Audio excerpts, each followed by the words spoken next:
qui a de par rapport à toute l'année 2019.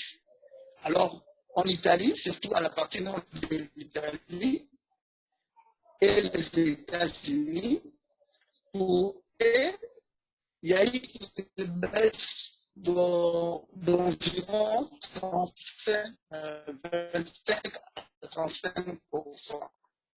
Alors, ce qui fait voir que il y a un peu de changement et cette situation pourra rejoindre les objectifs signés dans la COP 21 à Paris. Hein? Pour faire très pourquoi? S'il vous plaît, monsieur l'assistant, on n'arrive pas à vous suivre parce que apparemment vous avez un problème de connexion. Quelque temps après, vous continuez comme je suis désolé, mais moi, allô? Oui, là, apparemment, ça passe un peu. Voilà. Oui, je disais que cette baisse est juste momentanée. C'est dû simplement à la conjoncture actuelle de Covid-19. Lorsque nous allons reprendre nos activités habituelles, où les industriels vont commencer à produire et ils auront toujours tendance à produire massivement pour récupérer des retards. Et c'est là où il y a des quiétudes. C'est là où il y a des quiétudes. Et en ce moment-là, qu'est-ce que nous allons faire? C'est ce qu'on va essayer un peu de proposer des solutions lorsque nous allons finir à énumérer d'autres aspects positifs. Le deuxième aspect positif, c'est qu'il y a eu une réduction de la pollution sonore que nous avions fait depuis de l'inopérationnalité des églises, de salles de fêtes, des salles de funérailles. Il y a eu un peu une petite accalmie dans l'ensemble. Ce n'est plus ce que nous voyions autrefois. Vous ne pouvez pas, ou même à venir, il y a des bars, ça et là, et avec des compétitions de ou dans les bars. Et cette situation indigne un peu les habitants, surtout à Kinshasa. Les enfants n'avaient même pas le temps de revoir les notes pendant la journée, parfois aussi même pendant la nuit. Les parents qui travaillaient, qui pouvaient rentrer à la maison et puis chercher comment se reposer, n'avaient plus ces temps-là. Alors que le sommeil est très indispensable dans la vie des humains. Parce qu'il y a sécrétion, il y a des hormones qui sont sécrétées pendant ce temps qui participent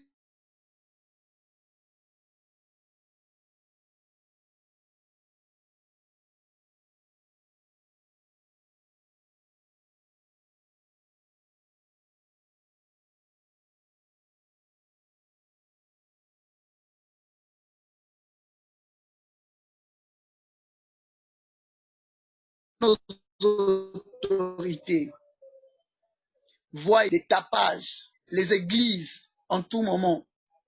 Et il y a des tapages nocturnes en tout moment et ça menace les gens pas mal. Voilà. Troisième avantage de confinement, c'est une réduction de l'empreinte écologique. Ici, comme je disais tantôt, pendant les moments de confinement, que ce soit les industriels, que ce soit les touristiques, grands mouvements ou mobilité de la population dans un milieu à un autre, ont cessé soit totalement de travailler, et si pas totalement, mais partiellement.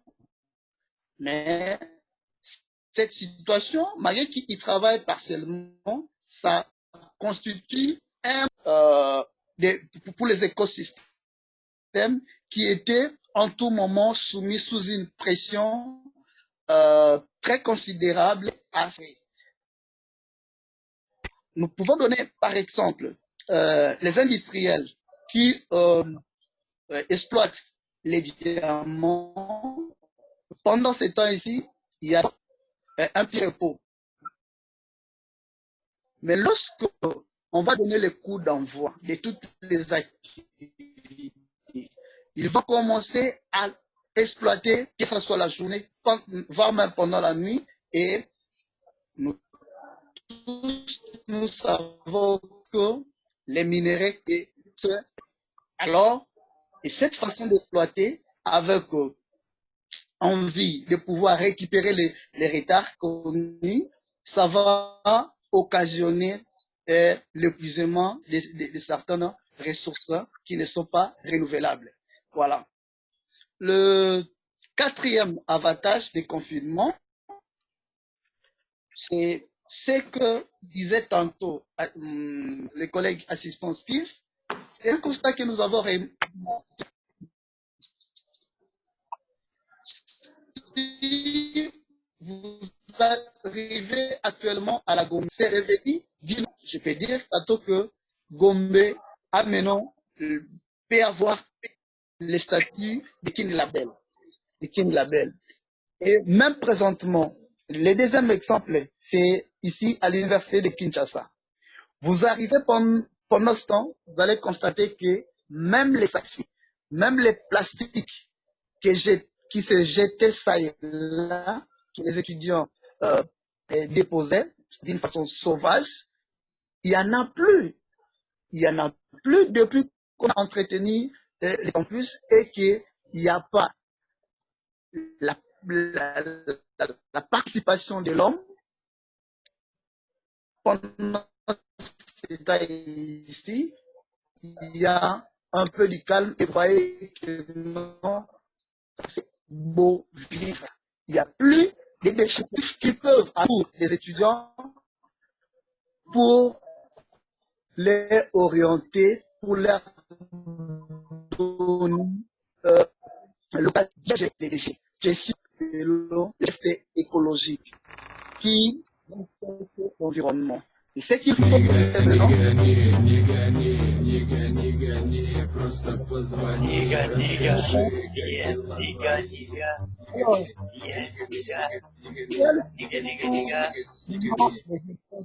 c'est Covid-19. S'il vous plaît, parce que là, on a mal, on s'entend.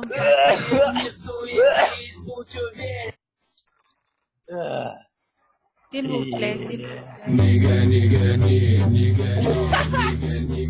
Apparemment, ils ont piraté votre site. Je ne sais pas Allô? si tu m'as. Il y a un nom écrit Nastia. Ce qui se passe là, si les autres peuvent fermer leur micro, je ne sais pas, je comprends pas.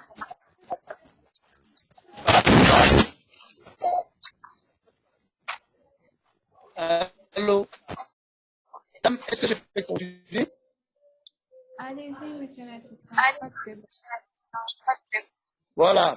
Et s'agissant des impacts négatifs de Covid-19, ce que nous avons, nous tous, nous sommes impatiemment, nous considérons que ce Covid-19 ici constitue un danger pour l'humanité et la planète. Dans quel sens?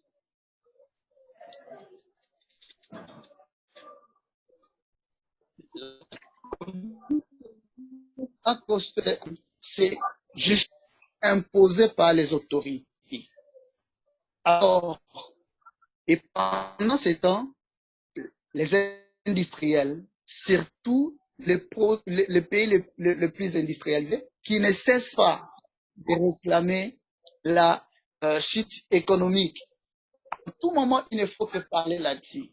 Et lorsqu'ils vont répondre, ils auront toujours tendance à produire d'une façon excessive. Et de là, à côté, parmi les conséquences, il y a les changements climatiques qui nous guettent. Plus ils auront envie d'exploiter abondamment, plus le monde sera exposé à la montée des chiffres des températures sur le plan planétaire et ce qui va occasionner l'accélération de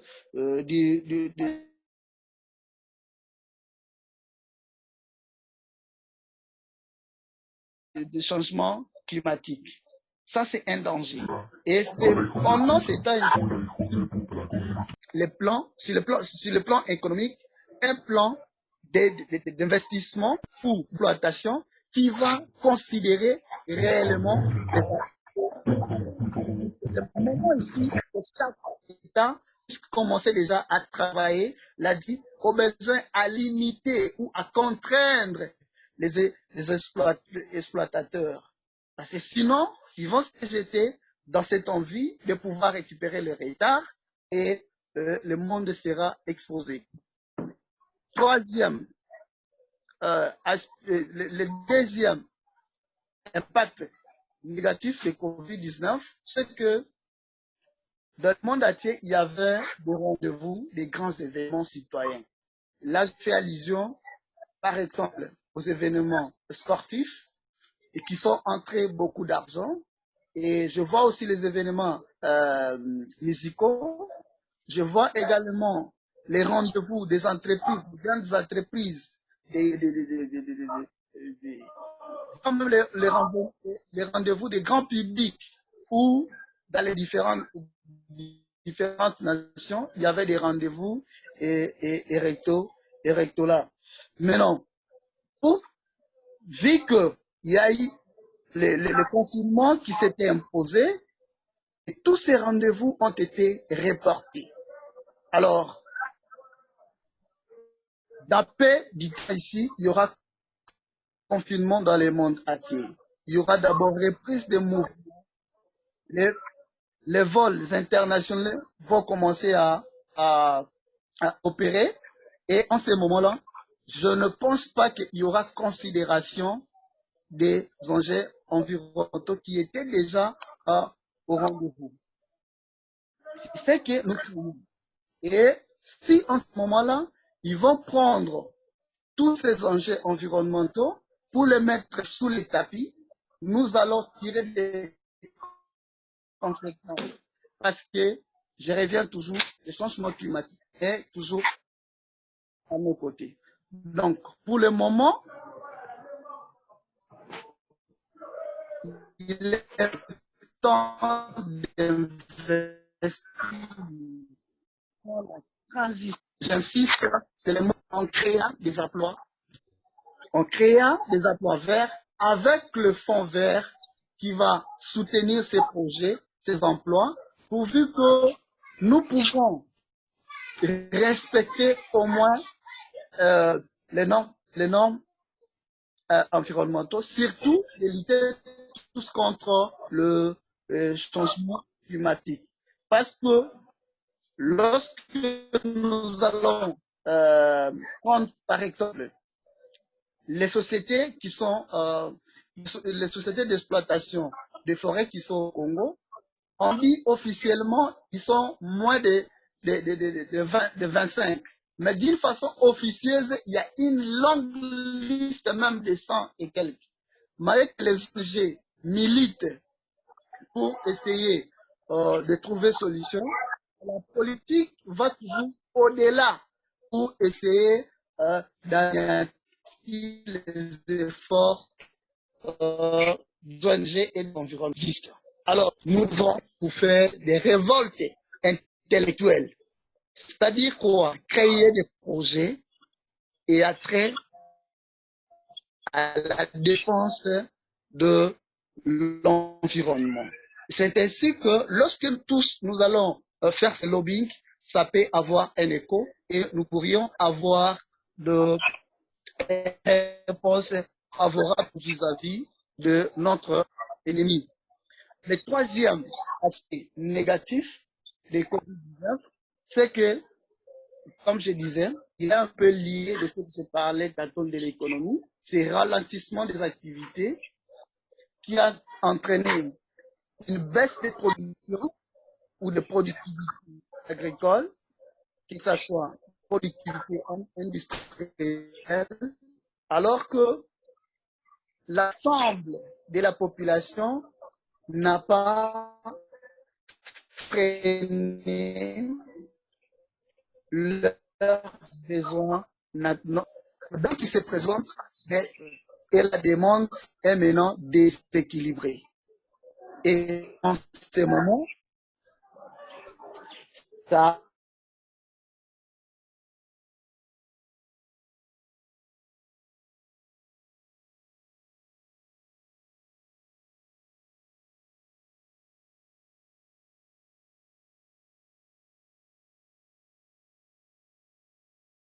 Rosanne? Allô, Rosanne, apparemment l'assistant a un problème. Son micro n'est pas ouvert. Non, ça passe bien.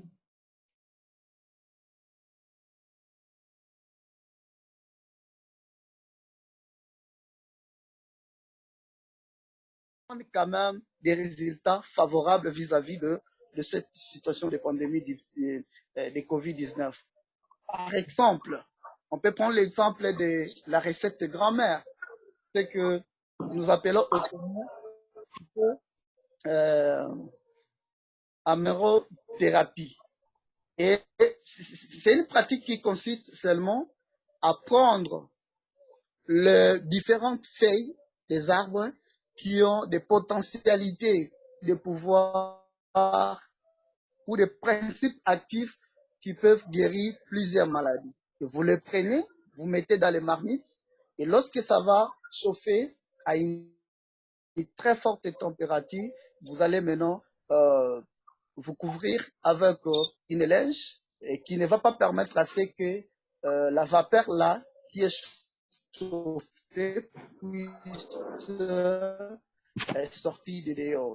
Lorsque vous allez mettre ça un traitement, les Africains, nous recourons à les faire. Voilà.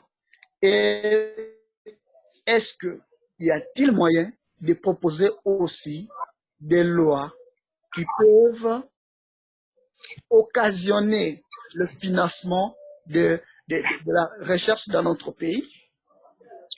Voilà, ce sont des questionnements. Est-ce que les parlementaires, est-ce que les décideurs ne voient pas que la COVID-19, autre guillemets, comme disaient les confrères Bondo, c'est une opportunité pour profiter à corriger nos faiblesses. Et en corrigeant ces faiblesses, nous allons essayer un peu d'avancer par rapport à nos difficultés. Mais non, qu'est-ce que nous pouvons dire des conclusions? Que cette période de crise qui a frappé le monde entier peut être considérée comme une opportunité pour nous, pour vivre, de profiter à améliorer notre façon de gérer l'environnement. Profiter des aspects positifs pour les maintenir. Je peux donner par exemple, avant, on n'avait pas l'habitude de se laver en tout moment les mains. Maintenant qu'il y a les mesures barrières, quand on dit il faut se laver les mains autant de fois pendant la journée.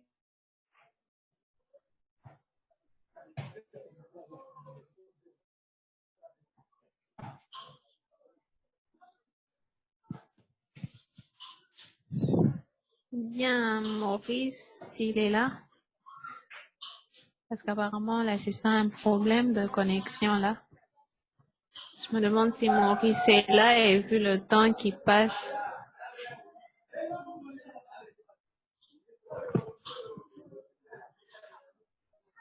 Je suis là. Ok,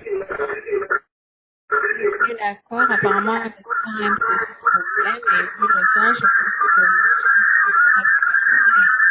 de la fin.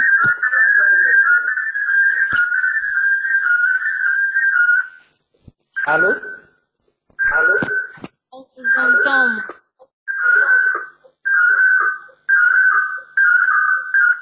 OK. Alors, vous m'écoutez? Parce que là, nous Si sommes vous à la fin pouvez et donc répéter je ce que... te laisse la parole. Je dis que vu le temps, parce que nous avons largement dépassé le temps, nous sommes arrivés à la fin et donc je te laisse le mot de la fin pour clôturer.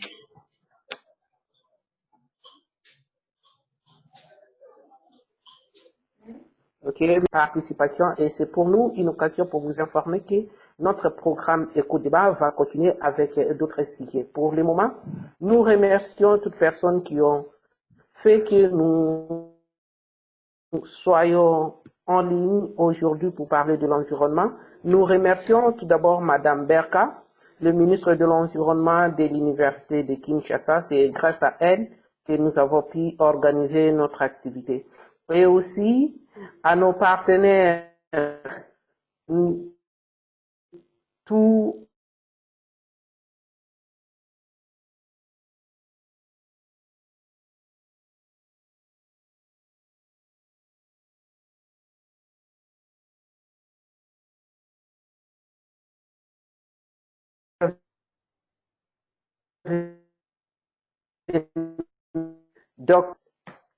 et à notre version. C'est aussi une occasion pour vous informer que notre part, toute personne qui souhaite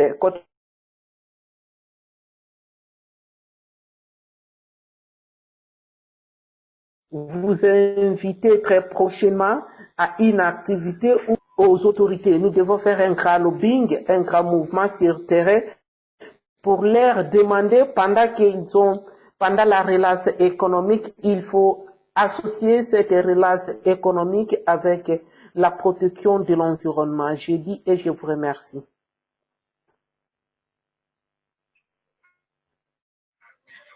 Merci, mon fils. Au revoir.